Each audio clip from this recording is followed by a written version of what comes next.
성경 말씀 마태복음 5장 17절부터 20절까지만 보십시다. 17절부터 20절까지 한 목소리로 같이 읽습니다. 내가 율법이나 선지자를 폐하러 온 줄로 생각하지 말라. 폐하러 온 것이 아니요 완전하게 하려 함이라. 진실로 너희에게 이르노니 천지가 없어지기 전에는 율법의 1.1획도 결코 없어지지 아니하고 다 이루리라. 그러므로 누구든지 이 계명 중에 지극히 작은 것 하나라도 버리고 또 그같이 사람을 가르치는 자는 천국에서 지극히 작다 일컬음을 받을 것이요 누구든지 이를 행하며 가르치는 자는 천국에서 크다 일컬음을 받으리라. 내가 너희에게 이르노니 너희 의가 서기관과 바리새인보다 더 낫지 못하면 결코 천국에 들어가지 못하리라. 아멘. 이상한 복음을 전하는 사람들이 율법이나 선지자가 다 폐해진 것처럼 말하는 사람들이 있어요. 그런데 20절에 내가 너희에게 이르노니 너희 의가 서기관과 바리새인보다 더 낫지 못하면 결코 천국에 들어가지 못하리라. 서기관과 바리새인의 의, 어떤 의였을까요?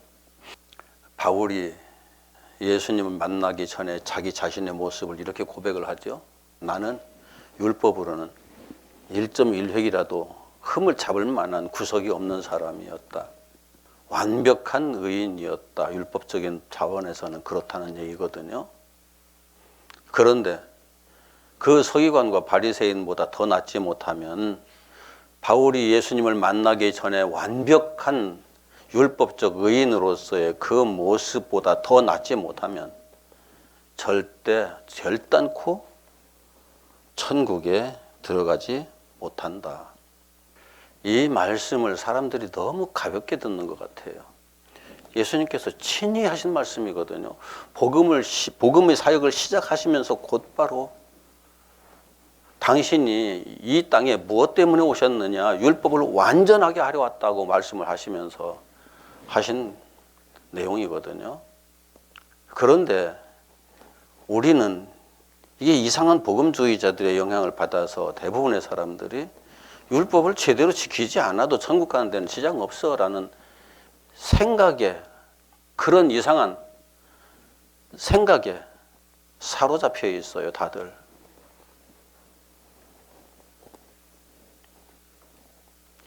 그래서 내가 율법이나 선지자를 폐하러 온 줄로 생각하지 마라. 폐하러 온 것이 아니라 완전하게 하려 왔다.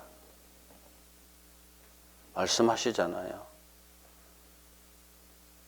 그런데 이렇게 말씀하시면은 이 땅에 천국에 들어갈 자가 있다는 거예요, 없다는 거예요? 율법적으로는 하나님의 말씀에 비추어 가지고 이 율법에 비추어 봐 가지고서는 천국에 들어갈 자가 없다 단언하시는 거예요, 그냥. 그런데 서기관과 바리새인의 의가 대단한 의거든요. 그걸 우리 한국 교회에서 이상하게 가르쳐 가지고 서기관들은 전부 다 외식하는 자고 이게 인격적으로 문제가 있는 사람들이고 그런 식으로 다들 설명을 하고 있어요. 말도 안 되는 얘기예요. 이스라엘 백성으로서 내가 하나님에게서 벗어난다는 것은 있을 수 없는 일이거든요. 하나님의 율법을 다 지키지 못하면, 온전히 지키지 못하면 하나님의 백성에서 분명히 떨어진다. 내게서 떨어진다고 하나님께서 강조를 하셨잖아요. 율법에서 계속 강조하셨잖아요. 그렇다면 이스라엘 백성들 중에 특히 이 하나님의 말씀을 금고 옥조처럼 여기는 서기관과 바리새인 같은 사람들은 이 율법을 100% 완벽하게 이루기 위해서 몸부림치는 사람들이죠. 얼마나 의로운 사람들이었을까요? 인본주의 관점에서 보면은, 보통 사람들의 생각의 관점에서 보면은 완벽한 의를 행하는 사람들이었어요. 그 내면이 깊은 곳에서 이루어지지 않는 그 부분들은 어쩔 수 없다 하더라도 겉으로 드러나기에는 흠잡을 수 없는 사람들이었어요. 그것을 이해를 해야죠. 그런데 그 의 가지고는 천국에 못 간다. 그보다 더 그들보다 더 그 의가 낫지 못하면 천국에 못 들어간다. 그보다 더 나은 의가 어디 있을까요? 이 땅에는 없다는 거예요. 근데 율법으로는 그보다 더 나은 의인으로 우리를 만들 수 없다는 거죠. 그런데 예수께서 내가 온 것은 그 율법을 우리 안에서 더욱더 완전하게 이루어지게 하려 오셨다고 말씀하시잖아요. 나는 할 수 없는데 예수께서 내게 오셔서 그렇게 하시겠다는 거거든요. 그런데 예수를 믿는다고 하면서도 거짓말 일 삼고, 예수를 믿는다고 하면서도 남 속이는 것 아무렇지도 않게 속이고, 예수를 믿는다고 하면서도 내 욕심 챙길 것 다 챙기고, 예수를 믿는다고 하면서도 미운 건 여전히 밉고, 그런 사람은 아직은 율법이 완성된 사람은 아니죠. 예수께서 내게 오셔서 율법을 완성하시겠다고 말씀하시잖아요. 온전히 이루겠다고. 나는 할 수 없지만 예수께서 하시겠다고. 그렇다고 할지라도, 예수를 믿는다고 할지라도 아직 내게 율법이 완성되지 못했다는 것을 우리가 인정할 것은 인정해야죠. 그러면은 예수를 믿긴 믿지만은 나는 하나님의 말씀이 완성된 사람은 아니야. 예수의 복음이 완성된 사람이 아니야. 완전케 하러 왔다고 말씀하셨으니까 완전케 됐으면 완전해졌어야 되는데 그렇게 안 됐으니까 나는 아직 미완성의 존재야라는 것을 인정을 해야죠. 그런데 이것은 아주 고차원적인 얘기예요. 알고 보면 아주 고차원적인 얘기고, 갈라디아서 4장 봅시다. 갈라디아서 4장. 예수님의 이 말씀을 제대로 이해를 하려고 그러면은 바울 사도가 어떻게 설명을 하고 있는지도 어느 정도 이해를 해야죠. 갈라디아서 4장 1절부터 5절까지 같이 읽습니다. 시작. 내가 또 말하노니 유업을 이을 자가 모든 것의 주인이나 어렸을 동안에는 종과 다름이 없어서 그 아버지가 정한 때까지 후견인과 청지기 아래 있나니, 이와 같이 우리도 어렸을 때에 이 세상의 초등학문 아래에 있어서 종노릇 하였더니 때가 참에 하나님이 그 아들을 보내사 여자에게서 나게 하시고, 율법 아래에 나게 하신 것은 율법 아래에 있는 자들을 속량하시고 우리로 아들의 명분을 얻게 하려 하심이라. 초등학문, 율법을 그 후견인 아래에 있는 사람이 후견인을 통해서 배우는 초등학문이라고 표현을 해요. 한 군데 더 봅시다. 갈라디아서 4장 8절, 아직 계속해서 읽읍시다. 8절, 11절까지 시작. 그러나 너희가 그때에는 하나님을 알지 못하여 본질상 하나님이 아닌 자들에게 종노릇 하였더니, 이제는 너희가 하나님을 알 뿐 아니라 더욱이 하나님이 아신 바 되었거늘 어찌하여 다시 약하고 천박한 초등학문으로 돌아가서 다시 그들에게 종노릇 하려 하느냐.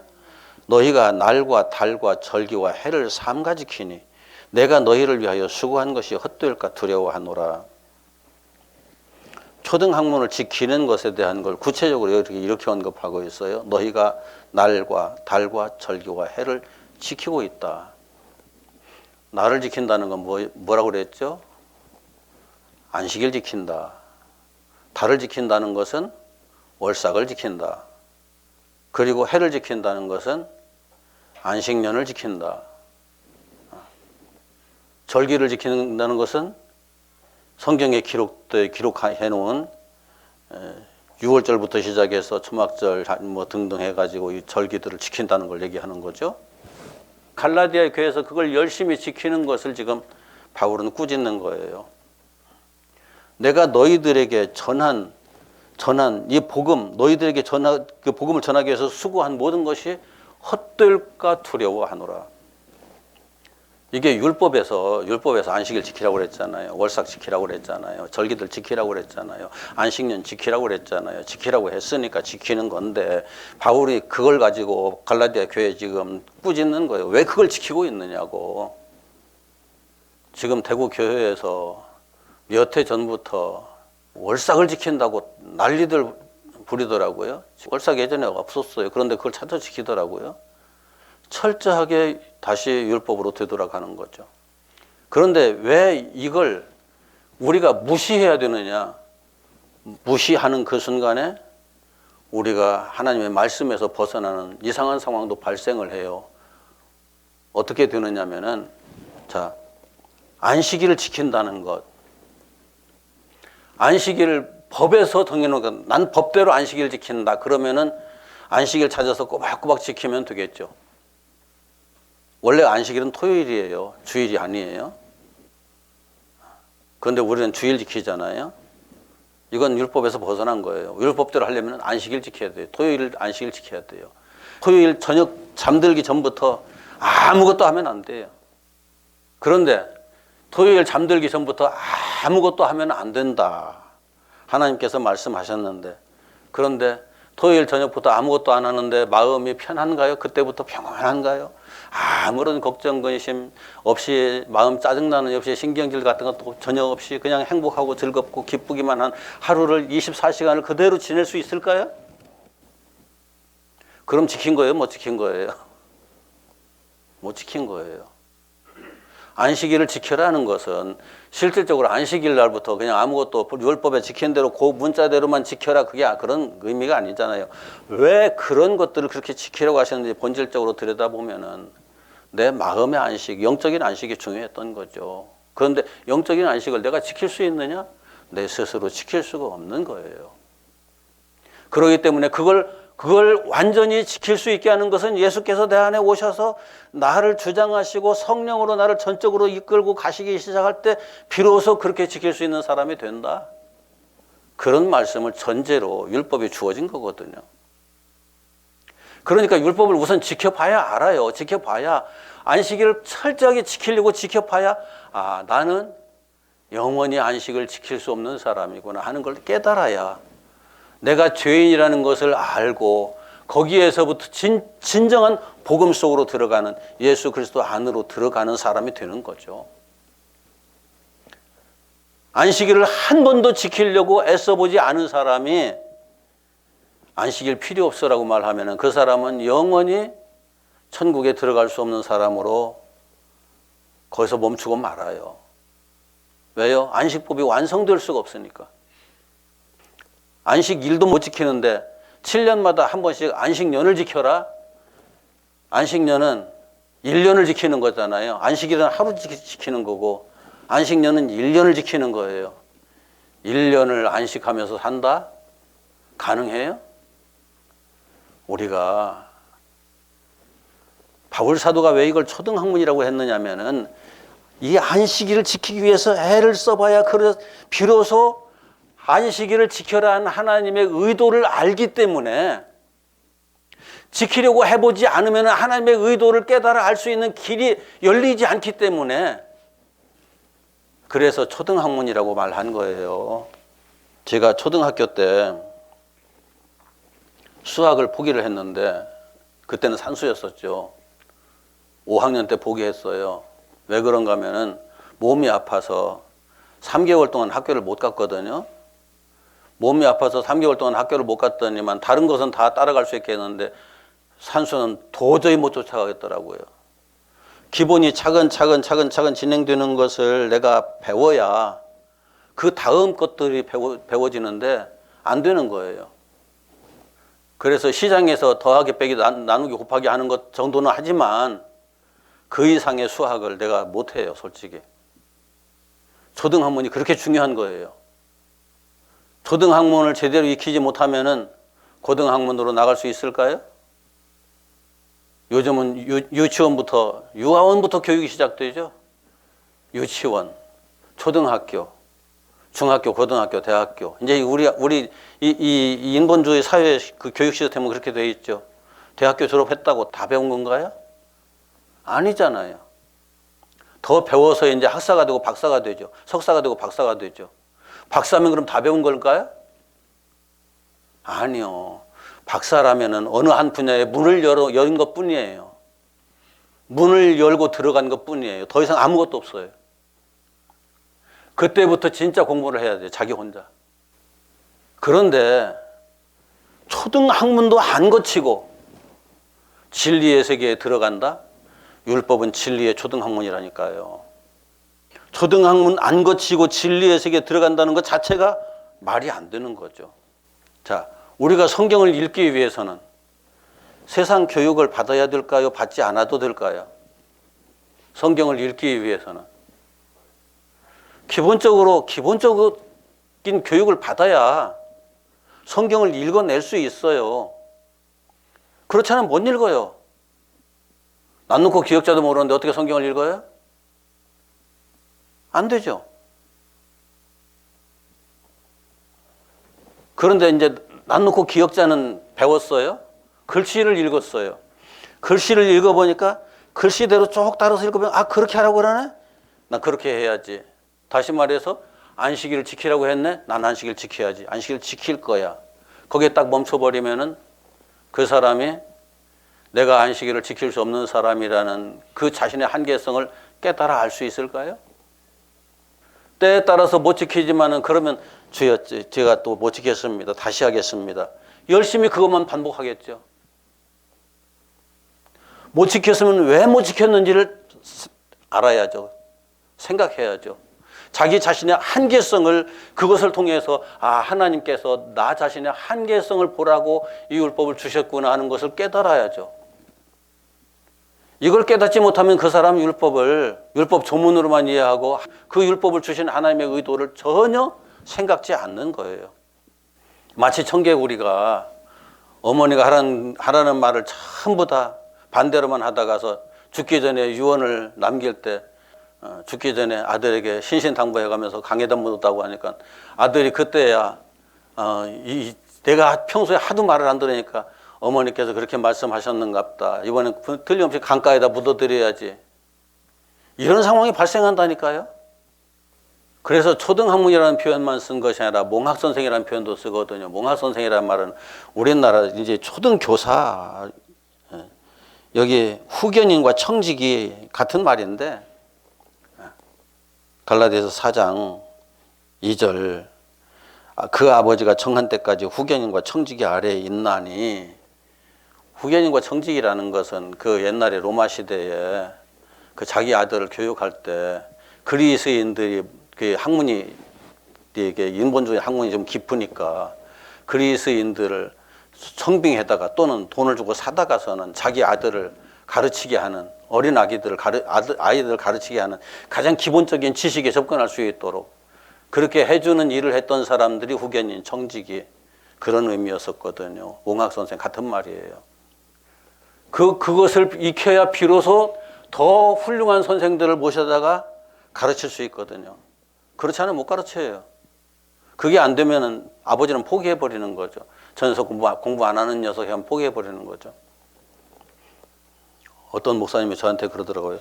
목사님 너무 그렇게 공부하지 마십시오. 그렇게 공부해야 할 필요 있습니까? 나는 그 얘기를 듣고서 큰일 났다는 생각이 바로 들었어요. 이게 하나님께서 율법을 주시면서 이스라엘 백성들에게 여기다 붙이고 여기다 붙이고 여기다 붙이고 온몸에다 붙여가지고 다녀라.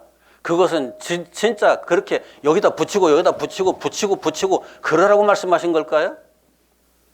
네 관심에서 떠나지 않게 하라. 계속 그걸 생각하고 깊이 생각하고 그래서 많이 배워라. 그 내용의 본질 속으로 들어가라. 그러기 위해서는 배워야 되잖아요. 내 백성이 무지해서 망한다고 하나님께서 탄식을 하셨는데 우리는 죽는 그 순간까지 배워야죠. 하나님에 대해서 배우고 진리에 대해서 배워야죠. 배우지 않고서는 하나님을 알 길이 없어요. 진리를 알 길이 없어요. 가장 기본적인 것들을 깨우쳐야 그 다음으로 나갈 수가 있잖아요. 그냥 쉽게 저 천장에 있는 것을 올라가서 어떻게 하려고 그러면은 가장 기본적인 발판에다 뭔가를 발판으로 삼아서 올려놔야 되잖아요. 그리고 내가 차근차근 올라가서 천정에 있는 것을 손대야지 밑에서 쳐다보고서 귀찮아. 뭐하러 저기까지 올라가야 돼? 하는 사람은 올라갈 수가 없어요. 그런데 하나님은 그렇게 차근차근 영적으로 성장하는 사람에게서 당신을 나타내시거든요.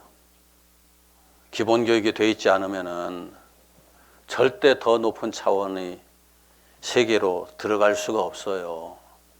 그러니까 기본 교육이 굉장히 중요한 거예요. 제가 자꾸 이 율법에 대해서 말하는 것은 율법이 기독교 신앙의 기본이기 때문에 그래요. 이건 율법주의하고 달라요. 율법주의라고 하는 것은 율법을 문자 그대로 지켜야 된다고 말하는 것이 율법주의고, 그렇게 가르치는 것이 율법주의고, 율법의 본질이 무언가를 찾아서 그 본질 속으로 들어가야 한다는 것은 율법 정신이에요. 이게 복음이죠. 복음의 핵심은 그거예요. 복음주의는 이상하게 또 율법은 필요 없어. 예수께서 다 완성하셨으니까. 우리는 예수만 믿으면 돼. 예수만 믿으면 돼. 할렐루야. 아멘. 주님께서 나를 대신해서 십자가 지셨습니다. 죽으셨습니다. 나는 이제 천국 갑니다. 예수만 믿으면. 이상한 논리를 펼치면서 그걸 복음주의라고 말해요. 그건 복음주의가 아니에요. 아니, 말도 안 되는 이야기들을 너무나 많이 해요, 사람들이. 목사들이. 나도 목사지만. 율법과 율법주의는 그래서 달라요. 율법은 하나님께서 분명히 언약이라고 말씀하시고 증명하는 증언이라고 말씀하시잖아요. 하나님은 율법을 언약이다. 율법을 언약으로 볼 수 있는 눈을 가져야죠. 율법을 증언으로 볼 수 있는 눈을 가져야죠. 율법을 언약과 증언, 하나님의 영원한 구원의 약속으로 보지 못하면은 그 사람은 신약 아무리 읽어도 거기에서 진정한 복음 만나기가 어려워요. 성경을 읽을 때 마태복음 8장 넘어갑시다. 예수님께서 직접 하신 말씀이에요. 마태복음 8장 18절. 자, 같이 18절부터 22절까지 같이 읽읍시다. 시작. 예수께서 무리가 자기를 에워싸는 것을 보시고 건너편으로 가기를 명하시니라. 한 서기관이 나와 예수께 아뢰되 선생님이여 어디로 가시든지 저는 따르리이다. 예수께서 이르시되 여우도 굴이 있고 공중의 새도 거처가 있으되 인자는 머리 둘 곳이 없다 하시더라. 제자 중에 또 한 사람이 이르되 주여 내가 먼저 가서 내 아버지를 장사하게 허락하소서. 예수께서 이르시되 죽은 자들이 그들이 죽은 자들을 장사하게 하고 너는 나를 따르라 하시니라. 이 내용을 문자 그대로만 읽어보세요. 문자 그대로만 읽으면은 예수님께서 여우도 굴이 있고 공중에 새도 거처가 있는데 나는 머리 둘 곳 없다. 예수님이 거처가 없었던가요? 머리 둘 곳이 없다. 잠잘 데가 없다. 편히 쉴 데가 없다. 그런 얘기잖아요. 이 글자대로만 읽으면 머리 둘 곳 없다. 무슨 말이에요? 머리 둘 곳이라는 말 자체가 말이 안 되는 얘기죠. 글자대로만 읽으면 이 머리를 어디다 둬요? 이 머리를? 우리는 언제 머리를 따로 떼어서 뒀다가 또 붙였다가 그러면서 사나요? 문자대로만 읽으면 이제 그렇게 이해를 해야죠. 그런데 머리 둘 곳이라는 말은 무슨 의미였어요? 쉴 곳, 누워서 잠잘 곳, 거처할 곳, 그런 의미잖아요. 문자대로만 읽으면 안 된다니까요. 이 하나하나의 용어들의 의미를 정확히 알아야죠. 내가 쉴 곳, 머물 곳, 거처할 곳이 없다.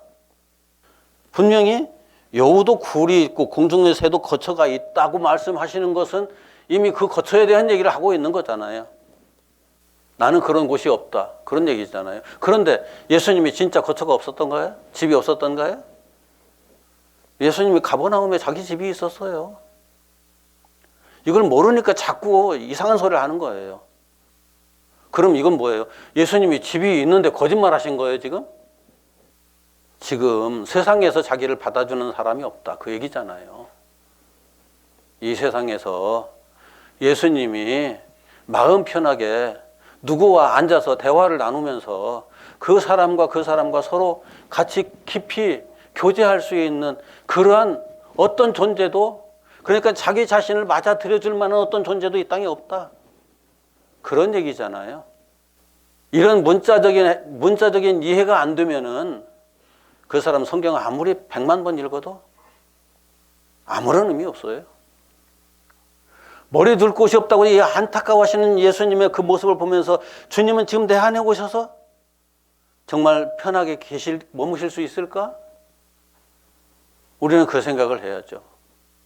예수님을 따라다니면 어디 가서 이제 내가 환영을 받고, 예수님 따라다니면 저 사람 예수님의 제자 해가면서 인정도 받고, 예수님 따라다니면 이제 예수님 따라다니는 그 결과로서 언젠가 내가 영광스러운 존재가 될 것이다라는 기대를 가지고 잔뜩 가지고 지금 예수님한테 말했는데, 그 사람은 네 생각이 잘못됐어. 나를 따라오면은 결코 이 세상에서 환영받지 못하는 사람, 머리 둘 곳 없는 사람이 될 거야 라고 똑같이 말씀하시는 거거든요. 정말 예수님을 온전히 따르는 사람은 이 세상에 머리 둘 곳 없는 사람이에요. 그렇게 되는 게 맞는 거예요. 또 하나 있죠. 주여, 내가 먼저 가서 아버지를 장사하게 허락하옵소서. 지금 상중에 있는 사람인 것 같아요.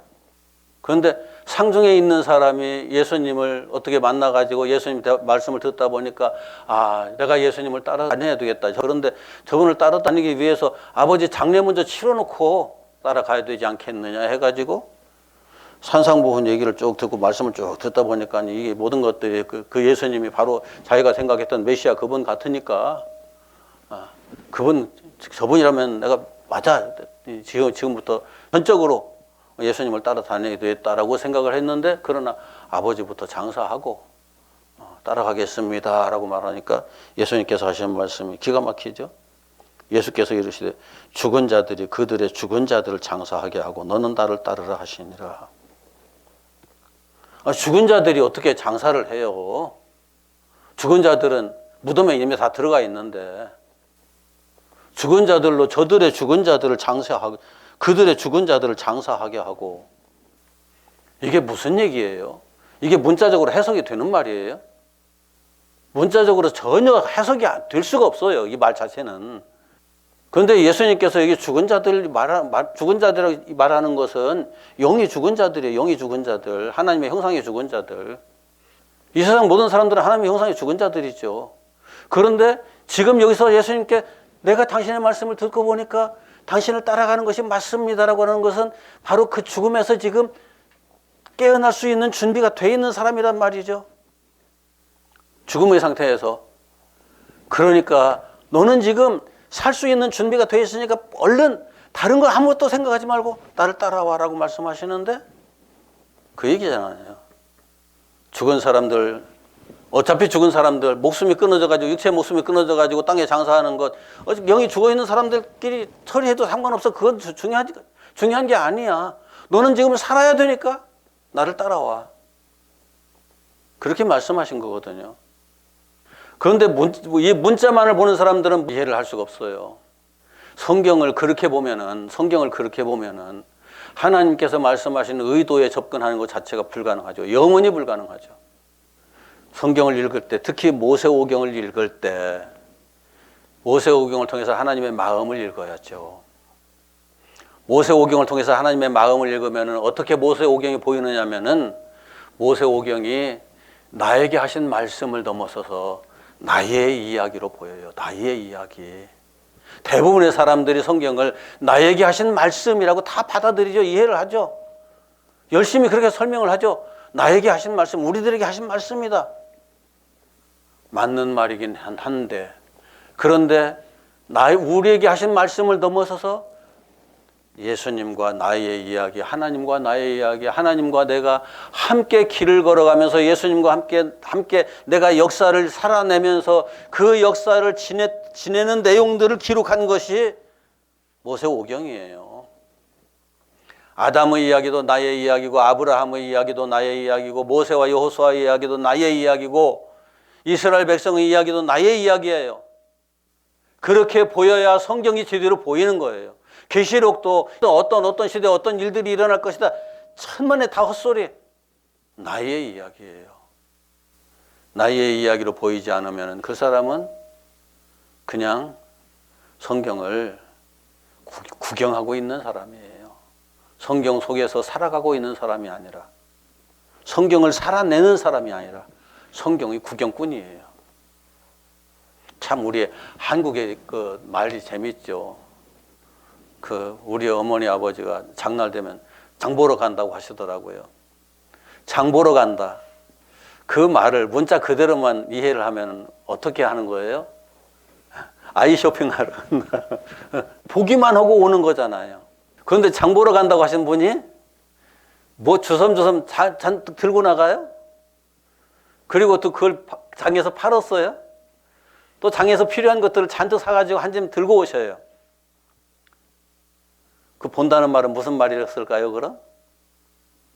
장에 어떤 목적을 가지고 가서 그 목적을 다 행하고 이루고 오는 거잖아요.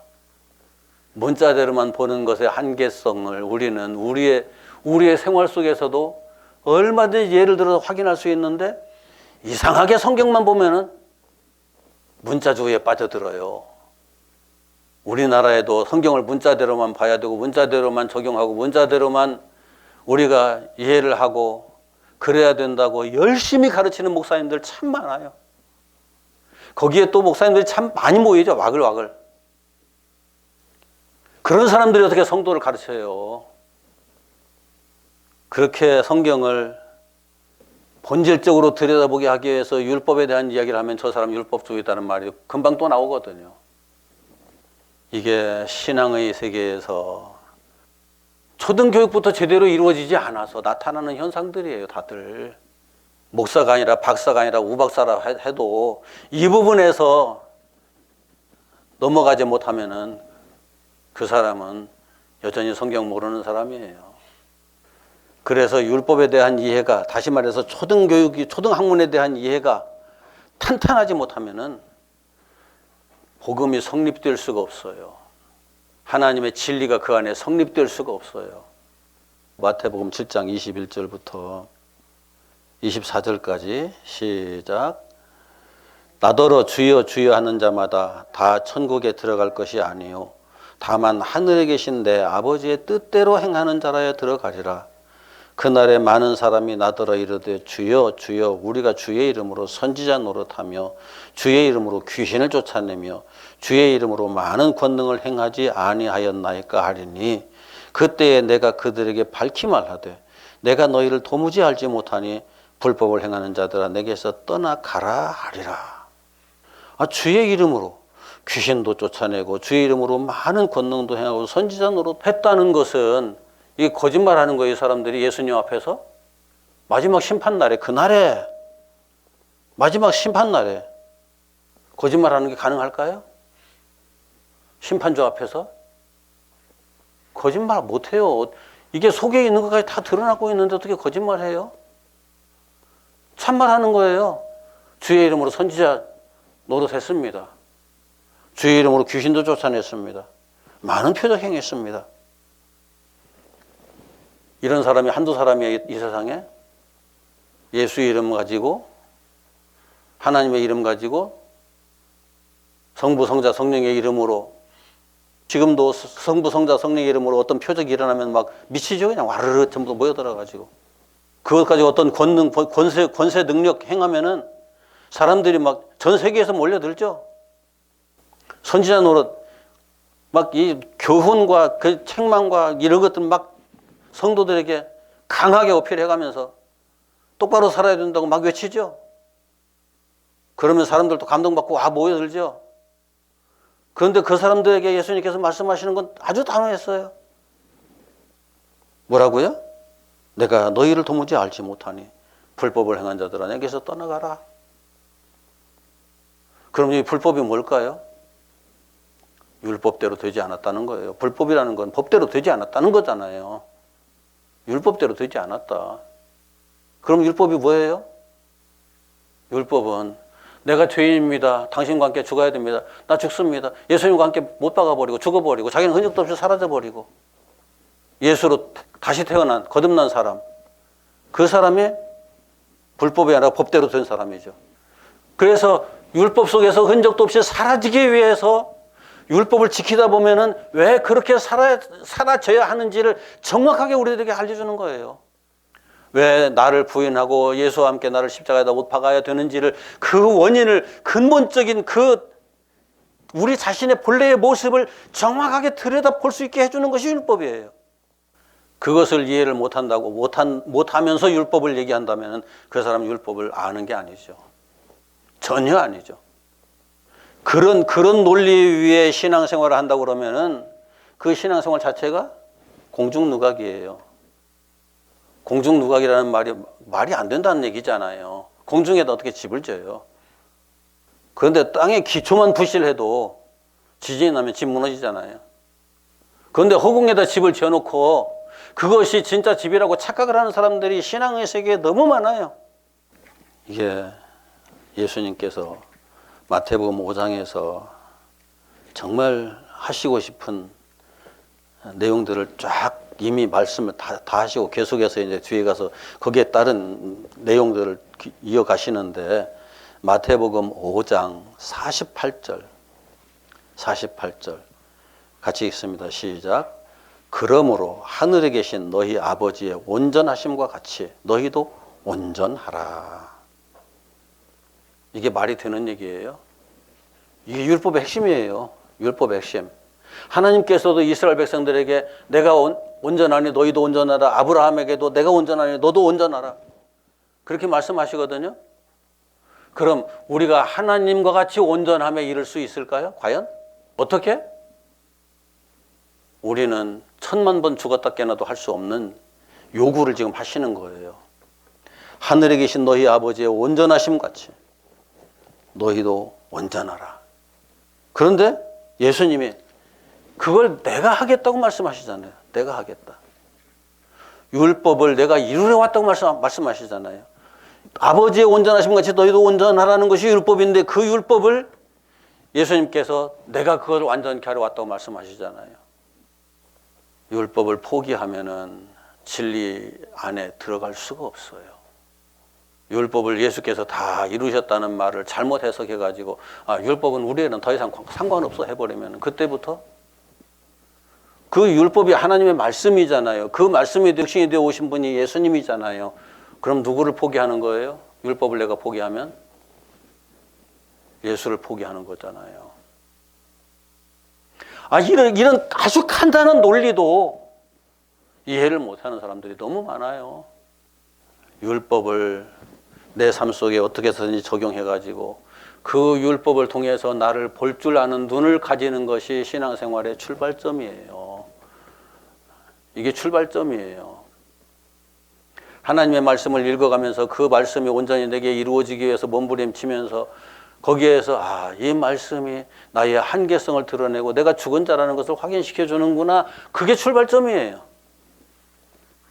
그것도 이해하지 못하면 그 사람은 여전히 불법 속에 있는 사람이에요. 주의 이름으로 천하없는 짓을 다 해도 예수 그리스도의 이름으로 하나님의 이름으로 온 세상을 몇 번씩 뒤집어 놓는다 할지라도 그 사람은 여전히 불법을 행하는 사람일 뿐이에요.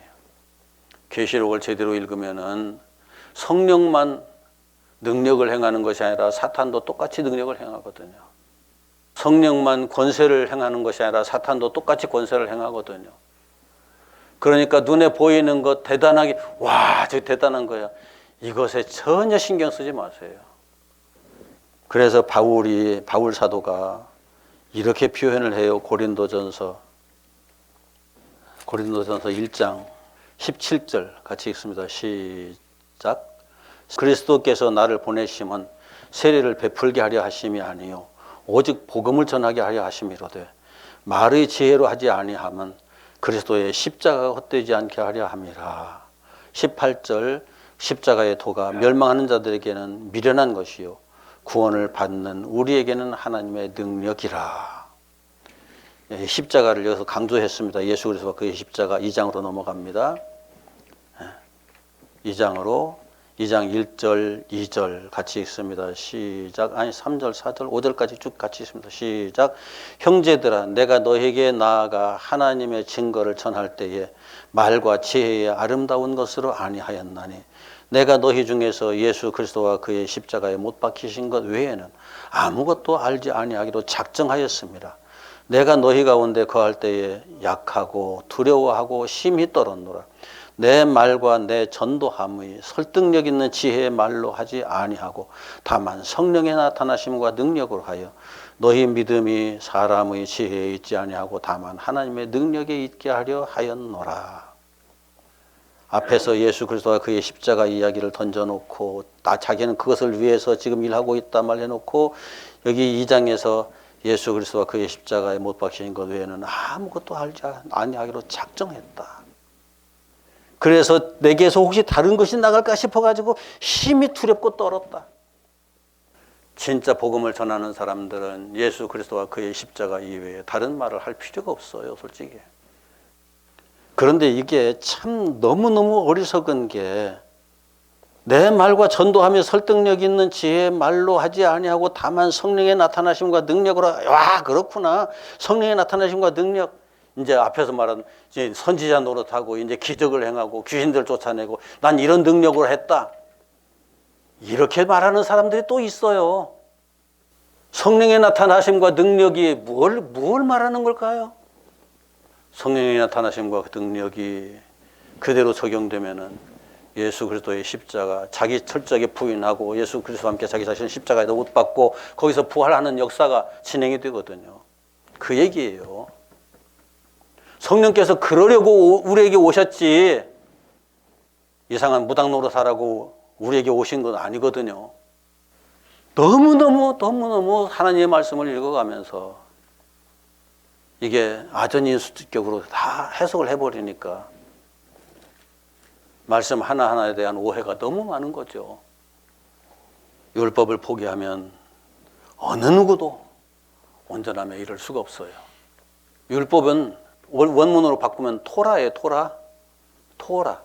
토라는 모세 오경 전체를 말해요. 어느 한 가지만 말하는 것이 아니고 성경에 이렇게 읽어가면서 이게 어떻게 하라고 했으니까 이것이 법이구나. 법조문처럼 읽혀지는 것 그것만 가지고 말하는 것이 아니라 모세 오경 전체가 토라예요. 이것이 신약에서 말하는 하나님의 말씀이고요. 이 하나님의 말씀을 포기하면은 율법을 포기하면은 온전함에 이르는 것 자체가 불가능해요. 어느 누구도. 이스라엘 백성들이 출애굽해서 시내산에서 하나님의 말씀을 들으면서 가장 먼저 배우는 것이 율법이잖아요. 율법. 그 율법을 완성하기 위해서 성막을 짓잖아요. 그 성막을 가지고 광야로 들어가잖아요. 율법이 그 성막을 통해서 광야 생활을 해가면서 완성되는 거예요. 이런 시스템을 모르면은 신앙생활 좀 그렇지만은 아무런 의미 없는 거죠. 불교식으로 표현하면 공양불하는 것에 지나지 않는 말씀을 정리합니다. 성경을 내 생각으로 내 마음대로 내 가치관을 가지고 읽기 시작하면 그때부터 성경은 한없이 왜곡돼요. 한없이 곁길로 갈 수밖에 없어요. 내 마음 다 내려놓고 내 생각 다 내려놓고 세상의 가치관 다 내려놓고 하나님께서 내게 하신 말씀이다가 아니라 이건 하나님과 내가 동행하는 그 역사의 이야기다라고 이해하고 보기 시작해야 성경이 제대로 보일 거예요. 그렇지 않으면 성경이 제대로 안 보여요. 성경이 제대로 안 보이면 그때부터 오해를 하고 우린 곁길로 새죠. 불법을 행하는 자가 될 수밖에 없어요. 성경이 제대로 보여야만 그 법 가운데 머물러 사는 우리 모두가 되죠. 제발 우리 함께 이 하나님의 말씀 가운데, 법 가운데, 진리 가운데, 은혜 가운데 온전히 머물러 살 수 있는 그런 신앙인들 되기를 소망합니다. 기도합시다.